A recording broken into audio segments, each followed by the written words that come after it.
Welcome to Unbroken the podcast. I'm Savannah Levins. I started this podcast because in my life experience and working as a news reporter, I found everyone's been knocked down or blindsided or had their world seemingly turned upside down at some point. And for many people, it's cathartic to talk about their experiences out loud. And likewise, it can be therapeutic to hear other people's stories and know that there is light at the end of all darkness. If you have a story you'd like to share on the podcast, I'd love to hear from you. Just email unbrokenthepodcast@gmail.com and please rate, review, and subscribe. Today on the podcast, we have Kelley. Kelley was 8 months pregnant with her first child when she and her husband got the worst news possible. She talks about being slammed with a nightmare and learning how to cope and find strength in darkness. Here's Kelley. Today on the podcast, we have Kelley. Kelley, thank you so much for coming in. I appreciate it. Yeah, great to be here. Your email was one that I read and gasped aloud reading, and I'm so glad you're here today to talk about it. And I just want to let you kind of take the lead on your story and where you think it really starts. Sure. So about 3 years ago, my husband and I found out that we were expecting our first child. And so obviously all the normal kind of feelings, nervous, excitement, and all those things. And the pregnancy progressed quite normal and healthy. And we felt very grateful for all of those things. And then I was 30 weeks, so about almost 8 months pregnant, I started feeling some decreased movement. And of course it made me a little worrisome. And you always kind of try to tell yourself of I'm just being nervous, I'm a first time mom, and all those things to reassure yourself. But as the day went on, you just know inside when something doesn't feel right and you hope that you're wrong. But so we checked into an urgent care, because we were actually on our baby moon while this happened. We were on vacation, so we were not at home, which added a whole other level of things to the situation. So yeah, we were in Georgia on our little baby moon vacation getaway, and we had just arrived and decided we found an urgent care nearby and checked in and were able to get back to see somebody, and they were able to do an ultrasound, and that's when they told us that they could not find a heartbeat. Ugh. At the urgent care on your baby moon in a state, a few states away? Yeah. Ugh. So, just devastated is not even I don't even know how else to describe it, but it just felt like the floor fell out from underneath us, and it just didn't feel real or possible or any of those things. And so, that's how it all started. Before that time, had you ever considered something like this might happen? You said it was a relatively normal pregnancy up to that point, first time. Yeah, no, never. And I guess I was naive in that way. You obviously hear the term miscarriage used a lot, and that's usually something that happens early on in pregnancy. You're under your first trimester, and while that's still obviously something very devastating to deal with for a lot of women, you're not far along. So there's this sense of security that a lot of us feel when you're okay, you're past the first trimester, you're moving on, so you feel that security that nothing can happen. So no, it never crossed my mind that in your third trimester, the home stretch, you're about to give birth any month, and then for them to tell you that your baby's gone. So well, of course, I'm so sorry for your loss. I can't imagine. Where did you go from there mentally? Emotionally? Yeah, it didn't feel real, obviously. Again, I just didn't believe it. I didn't believe what they were saying. I just thought, especially because we weren't in our own environment, so I thought, oh, surely these people at the urgent care, they don't know what they're talking about. There's still that state of denial that you go through, that you want to reassure yourself that this can't be real. So our immediate thing was to get in the car and head back to Charlotte, which we did, and were able to check into our hospital at Presbyterian Uptown and to see our doctors. And unfortunately, they confirmed the same thing that the urgent care center did. So,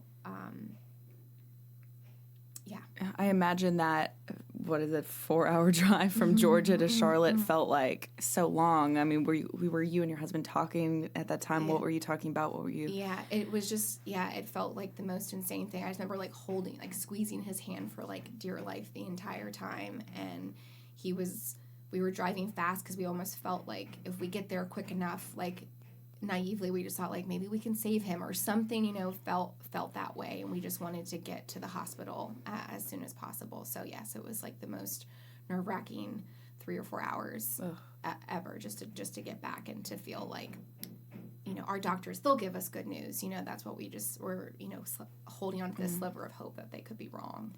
When do you think it dawned on you that this was real?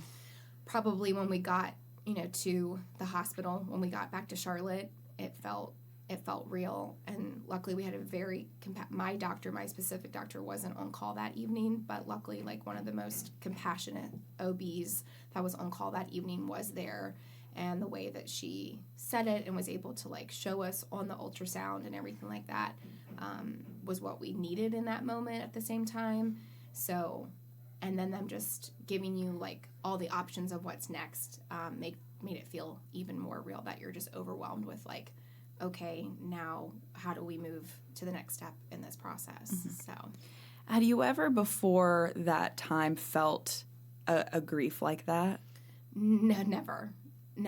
I never, ever. Nothing. It doesn't compare to any, grandparent passing away or even, a diagnosis of a family member's illness or something like that. It's just, you feel out of body because you're a mom and you're growing someone inside you and you're expecting them, obviously, the end result for them to be alive and cooing and crying, during that process, and then you're faced with the reality that it's going to be the complete opposite of that. So I think a lot of people, when they do experience that deepest grief they've ever felt, which a lot of my guests said the same thing, where it came out of nowhere and was unexpected, you learn a lot about yourself in that moment. You do. What did you learn about yourself, and how did you kind of cope with that? I felt like I was relatively calm. Like in your head, when you think of something that happening, you just picture yourself like absolutely like hysterical. Yeah.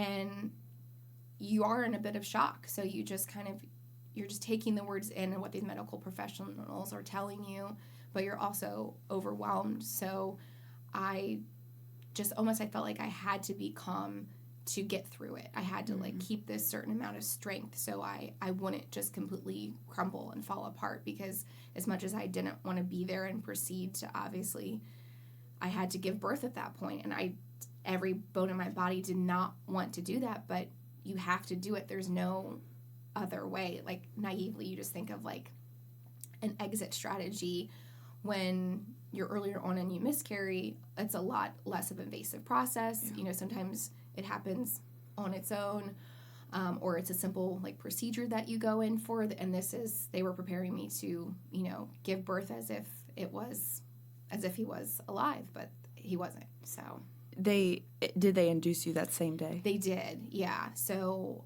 it was pretty late though by the time that we got back, and they were like, we're going to keep you overnight just for monitoring. You've been under a lot of stress, and we don't want to start the induction process right now. We don't want to start, pumping your body through with Pitocin and all those other things. So I was able to get some rest at the hospital that night with my husband. And then, the very first thing in the morning, they started to do the whole induction process. How did you get... And obviously you don't have to answer anything you don't feel comfortable with. I can only imagine what you went through. But how did you get in the mindset to prepare for that?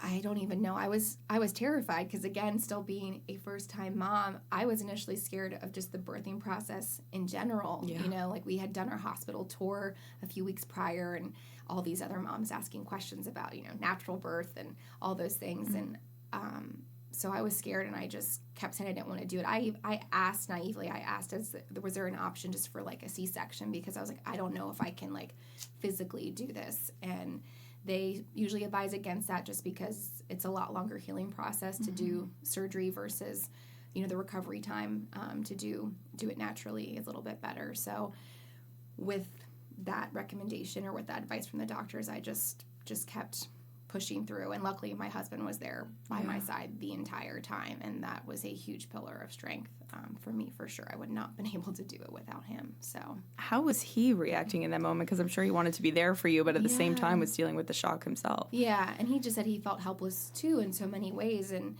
even afterwards in his grief, he talks about his level of, obviously, him mourning the loss of our son.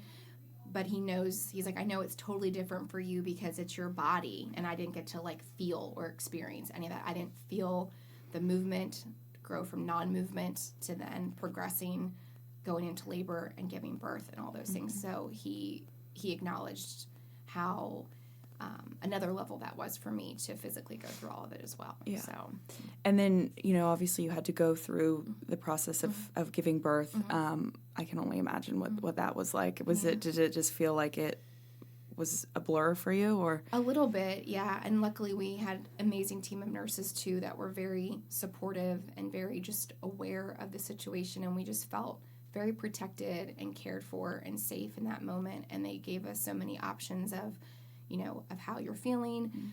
Even, do you want to see him? Do you not want to see him? So many people have very conflicted feelings about that because you don't know how you're going to react, once, the birth and the delivery is going through. So I appreciated that they didn't make you feel, shamed or guilted, either way of what your decision was. And I'm actually still great friends with one of our labor and delivery nurses, that she was everything for us. So that was huge. And then, but of course, after that, even after you leave the hospital, that it wasn't done for you. I mean, no. That was actually almost the easier part if you really think about it, because you're there and you have to do it, and you just get through it. The aftermath at home is dealing with the loss, dealing with the emptiness, all of those feelings that were beyond overwhelming. Yeah. For me, when I go through something, I know I want answers as to how this happened. Did you start Googling, did you start learning more about this kind of thing? Yes, stillbirths? And they initially prepared us for that because they couldn't see much on the ultrasound, because again, they're looking through your chart. You have a normal pregnancy, you're healthy, the baby's healthy, all these things are, being told to you. And they prepared us that a lot of people don't get answers, unfortunately, in the stillbirth community, that it's usually some, fluke thing is kind of how they put it, and that a lot of times you won't find an answer, which was terrifying to know because, the immediate thing you think is like, maybe that will bring me some comfort or to have an answer why. I guess we were considered lucky in this community that we did have an answer. During the delivery, they found, they noticed that his umbilical cord was wrapped around his neck, which was terrifying to know in so many ways, but yet we do have an answer, like I said, because a lot of people that I've met in this community of loss, don't get one, and it's even worse, not knowing. What gave you strength at that low point? Family, friends, a community, really, and I immediately wanted to reach out to others who had been through this because I just felt like I needed to talk to somebody who understood. Because no matter how gracious our whole community was of friends, family, neighbors, I never knew anyone personally that had ever experienced this before. So I felt like I just had to speak to someone who got it on 100%, and also that I knew that they somehow came out on the other side as well, because in that moment I felt like I'm never going to survive this. I'm never going to see the light at the end of the tunnel. I was in such a dark place that I had to find anyone to talk to, and we reached out to Kinder Morton gave me the most strength in those immediate moments, days following our loss. I feel like some people are really good about leaning into their loved ones when they're going through something. Others are more hesitant and find it more difficult to lean on other people. Which were you in the moment? Definitely wanted to lean on others because it was already such an isolating feeling, because I was pregnant for 8 months and I was feeling this being growing inside me, and then to have that complete emptiness on so many levels, I wanted to lean on others, especially in the loss community, but then also, my family as well. I mean, we all have our moments of, it wasn't linear, and I don't think any type of grief is. So there are ups and downs where you want to be, more alone or more secluded, but overall I will say, leaning on others was definitely more helpful for me. And obviously your close friends, family knew what happened. Did you find it difficult having to tell other people? Because obviously you were 8 months pregnant. Yeah. I mean, I can imagine that would have been hard as well. Beyond. Yeah, it was like we sat there, my husband and I, because the induction process, takes a little while. It was about 36 hours total that I was in the hospital, so we actually did have a lot of time just to sit and talk, and we discussed that of how do we even move forward to tell people, how do we want to share our story? How should we tell people? And I was very adamant that it did come from us, that we worded it in a way that honored our experience and honored our son, and not just shutting down and then having people kind of like talk about it, hush hush, or behind the scenes, or heard from this person or that person. I felt adamant that we needed to do that. And in this day and age, the big, social media, that's how you share everything. Yep. You share most of your happy moments on social media. And so, of course, we had planned to share, the news of his birth, when his due date was supposed to be, and all those things. So we felt that was the way to let everyone know and to put it in our own words. Yeah. So what kind of response did you get after that, and were you surprised by the response? I was, yeah. So luckily, I'm usually more of the writer, I guess, if you will. My husband's not always the one well with words. He's an engineer. Not as eloquent. No, Gotcha. But I was so amazed by him in the hospital. He typed up this whole thing of what he wanted to say, and of course he approved it by me and asked if I wanted to change anything, and I was like, no, it's absolutely perfect. So that was one less thing he felt like something he could do, and one less thing that I had to go through. Yes, we were blown away by all of the comments and support and everything. I just, you feel some sort of guilt in some way. So I was, and the internet can be so mean sometimes, I was somehow maybe waiting for someone to like ask questions or say something not very, very nice, or to ask what was wrong or what did you do. I was anticipating maybe responses like that, but we experienced the complete opposite. Mm-hmm. Everybody was beyond empathetic and supportive, and I don't think I've ever had that many people comment on a post on social media ever. So, yeah. How did you and your husband get through it as a couple? Because I imagine you had your own ways of dealing with it, and then... Yeah. So I will say, Kinder Morn was they're a local organization. They specifically deal with grief counseling for people that have lost a child, and they also help children who have lost a loved one. And they do a support group called Empty Arms, where once they find a few couples that unfortunately have experienced a similar loss, they create a support group, and you meet once a week. And that was a big part of our healing, because we were able to talk together with couples, and some of the exercises, they would have the women and the men talk separately so they could kind of speak more open, and then we would come together. So I love that. That's a good idea. Yeah. So that helped you a lot. Yes, because when we found out that we did grieve very, very differently in this process. He was a little bit more, secluded and less vocal about things, and I always wanted to talk about things. So we had to find that balance of wanting to honor each other's grief and not overwhelm one another, but also get what we needed in the process too. So what do you think, beside, reaching out to others and being in this group, what do you think was the best thing you did, or best thing you did mentally, for yourself during that time? I did start journaling, actually, and I wrote a blog. I started writing, and that was a huge outlet for me. I just felt that I had all of these feelings and all of these words inside of me, and I just wanted to get them out. Whether anybody read it or not, I didn't care. It was just more of the accountability of putting it on a site and publishing it, and just having it out there to feel like the thoughts were complete and I wasn't constantly struggling with any of those feelings. Mm-hmm. So a lot of the guests I've had, they tend to have something toxic that's holding them back from healing, whether it's the why me, fixation, or anger. Was there something that you felt like in particular you really struggled to get past? Yeah, I will say the guilt, even though we found the answer, obviously with the umbilical cord, there's no reason why that happens. It truly is just something that can happen sometimes. It's an awful thing, that just a fluke that can happen. But for some reason, I still felt, it's my body, so I still felt that I was to blame. I felt if I would have done something differently, if I noticed a little bit earlier that I wasn't, I felt the decreased movement. If we got there sooner, could we have done anything? And of course, every medical professional reassured us, but no matter what anybody says, it's really hard to not take that so personally that you feel that I could have done something. So, and I still struggle with it a little bit. I still think about it and if I could have done anything differently. But with time, and with blogging and with support groups and therapy and all those things, that's what helps you kind of come out on the other side and just accepting it. And that was all 3 years ago now? Yeah, so it was May 2016. He actually was born on my birthday, so we share a birthday. Yeah.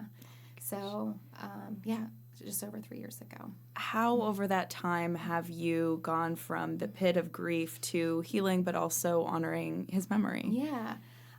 It was apparent even after that, after he was born, that I knew that I still wanted to be a mom again, because I do consider that he made me a mom, and so I knew that was going to be part of our healing process because I still wanted to experience that.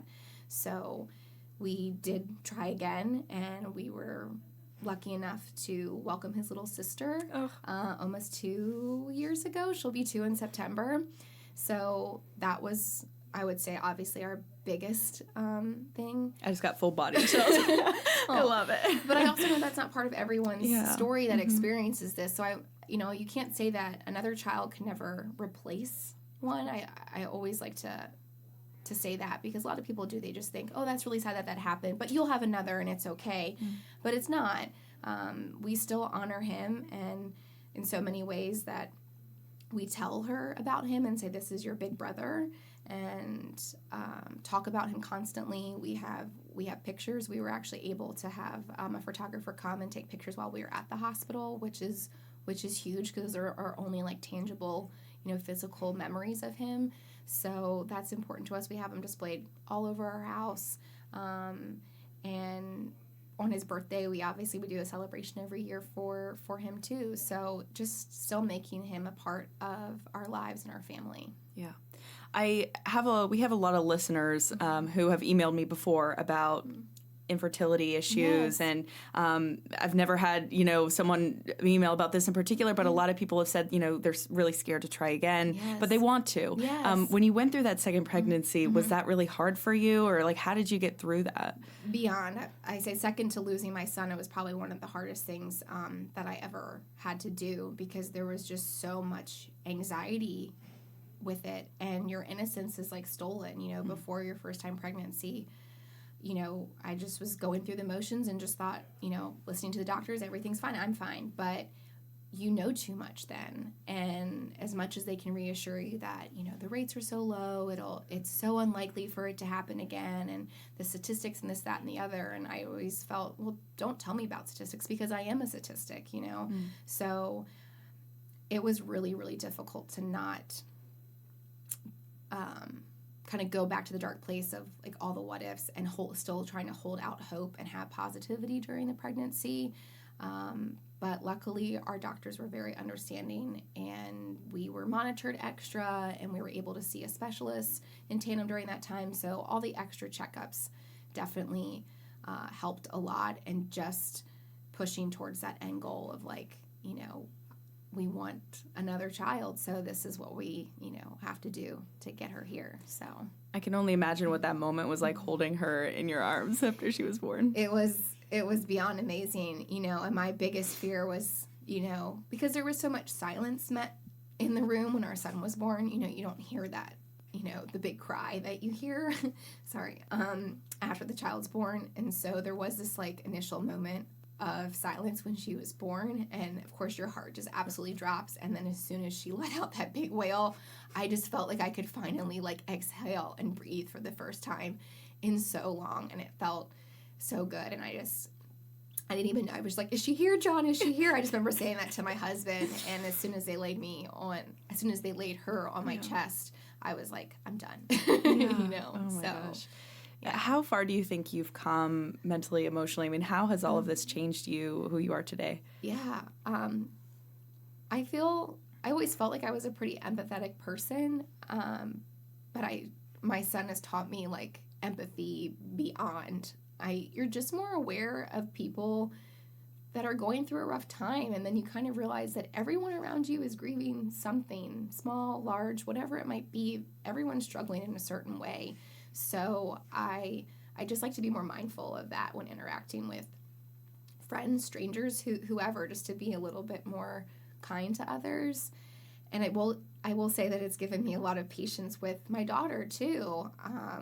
We all can lose our patience as a mom sometimes, and, kids can stress you out and things like that. But looking at her and just knowing our whole journey to, like, get her here, all those little things are, like, really put in perspective, that you don't need to, like, freak out or yell or get upset over the small little tantrums and things like that. Just to take a deep breath and to step back and just be like, that doesn't matter, So I'm grateful for those two things, the patience and the empathy. Yeah. I can tell this is still really obviously hard for you to talk about. Yeah. Why were you open on as far as coming on this podcast, and what do you want people to take away from your story? Yeah. It's not a talked about topic very much. Like I said, I was naive enough that I didn't even know it could happen. I just never thought, like I said, that you could be that far along and lose your baby. So just making other people aware of it. And it's a fine line, because I never want to scare, other moms or pregnant women and things like that. That's never my intention at all, because, of course, you don't want to think about, like, the bad things that could happen, because there's so many variables in the journey of, from fertility to pregnancy to the end result of welcoming your child. So I never want to scare anyone with that. But I also just want it to be a little bit more well-known and not such a taboo topic, so that when people do experience this kind of loss, they don't feel so alone or so isolated, that there is a community out there, or that people are just a little bit more aware. Yeah. And I know so many listeners of this podcast are going through something, yes. No matter what it is. And so I tend to ask guests this who have been pretty far down their healing journey. If you could go back and talk to yourself when you were in the pit of that despair, what would you of today tell you then? Oh, wow. That's a big question. That it will get better. There were some moments where I just felt like, how does anyone survive this? I didn't think it was survivable, because the one thing I needed was him back, and I couldn't fix that, So I don't like to say that time heals all wounds or anything like that. And I actually hate so many, like, grief platitudes. So many people told me everything happens for a reason, and that made me so angry. It made me so mad, because everything doesn't. At least in my opinion, I don't think everything does. Some things just, bad things just can happen to good people, and it's just what you do with that or after that that can shape who you are. So just giving yourself a little bit of grace, that it's okay to feel sad when you're sad, and that it's okay to feel happy when you're happy, because I would feel guilty for even being happy in the pits of my grief. So I guess one thing I would tell my past self is that, that it will get better, and then just that it's okay to feel all the feelings. I would beat myself up so much of whether I felt good or felt bad, and, just kind of letting all of that go and letting you feel what you want to feel. Do you think, your memory of your son and what you went through has changed how you are raising your daughter? For sure. Yeah, like I said, like he's brought so much patience in my life, because I was always a little bit worried about that. I am a little bit of an impatient person, so I'd never wanted to lose my cool on her or get frustrated with, like, the small things. So he definitely has shaped how I parent for her, for sure. And not that I still, like, there's a fine balance. You still have to be, right, of course, strict with your child and enforce some rules. It's not a free for all by any means, but you learn a lot of perspective. Mm-hmm. For any couples that may be listening, going through something similar, what's the best thing you think your husband did? Wow. He just let me kind of feel it all. Like, he didn't try to. Well, initially, I think it is with a lot of men, they do try to fix things, or at least my husband is like a fixer, and they just want to make you better. And once I told him that I can't be fixed right now, I just need to feel what I'm feeling. And once he understood that, that was huge, that he just let me process all the feelings, and he didn't judge it, and he was just there to listen and to be there and ask how he could help. And because initially he didn't really want to go to, like, therapy and all that, there or support group and stuff like that, but he did that alongside me, and then he found out that it helped him a lot too. Mm-hmm. So, well, you are so strong. I'm so glad you came on. Do you have any final words? You've already said so many great, you've had so much great advice, but do you have any final words for any listeners who might be going through really dark time right now?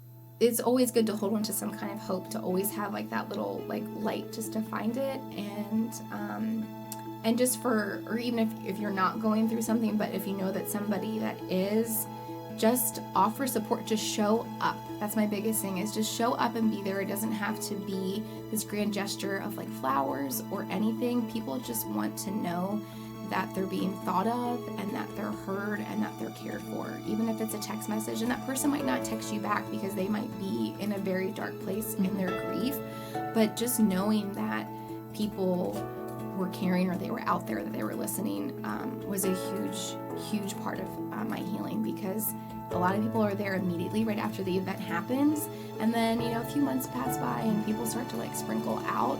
So if you could be the person that shows up even like months, years after their grief, or remembering birthdays or anniversaries or all those kind of things, that's what makes the biggest impact. Oh, Kelley, you're amazing. Thank you so much for coming on and being so brave to share your story. And thank you for listening to Unbroken, the podcast. We'll see you next time.